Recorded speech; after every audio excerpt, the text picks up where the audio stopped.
Արդեն 10-րդ անգամ Seaside Startup Summit-ը Սևանի ափին է հավաքում ներդրողների, ստարտափների ներկայացուցիչների, ուսանողների, ծրագրավորողների, մենթորների աշխարհի տարբեր անկյուններից սովորելու, գաղափարներ փոխանակելու եւ նոր համագործակցություններ ձևավորելու համար։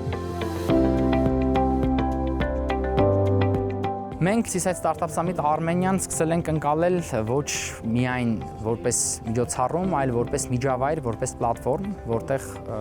փաստացի տեղի են ունենում տարբեր միջոցառումներ, տարբեր կրթական ծրագրեր, այդ կրթական ծրագրերը նախատեսված են ոչ միայն ստարտափ ընկերությունների համար, այլ նաև ուսանողների, ծրագրավորողների, իսկ այլ միջոցառումները տարբեր ինդուստրիալ միջոցառումներ են։ Դավիթ Հարությունյանն իր թիմի հետ այլ երկրից է եկել Հայաստան Սամիթին մասնակցելու համար։ Ստեղծել են արհեստական բանականությամբ աշխատող սոցիալական մեդիայի կառավարման հարթակ։ Կարող են բոլորը իրենց account-ները, օգտատերերի համարները ավելացնել հարթակին, օրինակ Instagram, TikTok, YouTube, X եւ այլն, 6 պլատֆորմ ունենք եւ ամեն ինչ ղեկավարել այդտեղ, այսինքն կոնտենտի ամբողջ այդ ցիկլը ղեկավարել այդտեղ, դա իրանից ներկայացնում է ոնց որ կոնտենտի գեներացում, նկարների ստեղծում, էդիթինգը, խմբագրում։ Հենց այս ստարտափն էլ ավելի զարգացնելու ու ներկայացնելու համար են այստեղ։ Ինչպես պետք է ստարտափը խոսա ներդրողների հետ, ինչպես պետք է այդ սլայդները պատրաստվեն, ինչ ինֆորմացիա այնտեղ պետք է լինի, ինչպես ժամանակը հացնել, որտեղ շատ կարճ ժամանակ է եւ պետք է կարողանաս ամենակարևոր ինֆորմացիան ներկայացնել, այդ ամեն ինչը մեզ այստեղ սովորացնում են։ Շատ ավելի սկսնակների, ուսանողների համար էլ այլ ծրագրեր կան, սովորեցնում են ինչպես գաղափարը դարձնել ստարտափ։ Արդեն մոտավորապես ես պատկերացնում եմ ինչ կարող եմ անել, բիզնեսի հետ կապված դասընթացներ չեմ ունեցել, այստեղից բավականին շատ ինֆորմացիա եմ հետը ստանելու։ Ամբողջ միջոցառումն առհասարակ ունի 4 կրթական ծրագիր, հասունության տարբեր մակարդակ ունեցող ստարտափների համար՝ միկրոաքսելերացիոն, միկրոինկուբացիոն, նախաինկուբացիոն ու նաև ծրագիր հատուկ ծրագրավորողների համար։ Վերջին 1 տարվա ընթացքում AI-ի ինտենսիվ ներգրավումը ծրագրավորման ոլորտում ստեղծել է, այսպես ասած, ճգնաժամ այդ ոլորտում եւ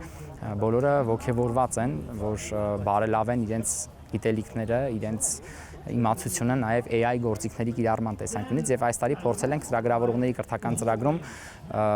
ինտեգրել AI-ի վերապատրաստման տրեյնինգներ։ Արդեն երկրորդ տարին է Seaside Startup Summit-ը համաֆինանսավորում է Հայաստանի կառավարությունը, հատկացնում 200 միլիոն դրամ։ Բարձր տեխնոլոգիական արդյունաբերության նախարարը նշում է, երկրները, որոնք ձգտում են զարգացնել տեխնոլոգիական ոլորտը, պետք է ունենան զարգացած ստարտափ էկոհամակարգ։ Այս էկոհամակարգը իր հետ բերում է նոր աշխատատեղեր, որովհետև որպես կանոն ստարտափները շատ արագ աճում են եւ նոր աշխատատեղեր են բացվում ոլորտի մասնագետների համար։ Այն էկոհամակարգը խթանում է նորարարությունը երկրում, այսինքն երկրի ներսում ստեղծվում է նոր գիտելիք, նոր արտադրանքներ, ծառայություններ եւ լուծումներ, որոնք գալիս են հեշտացնելու մարդկանց կյանքը։ Նախարարը շարունակում է ստարտափ էկոհամակարգի զարգացումը, ուղիղ ազդեցություն է ունենում նաև տնտեսության աճի վրա։ Զարգացումը նոր հնարավորություն է ստեղծում եւ տեղական եւ միջազգային ներդրումներ ներգրավելու, ինչը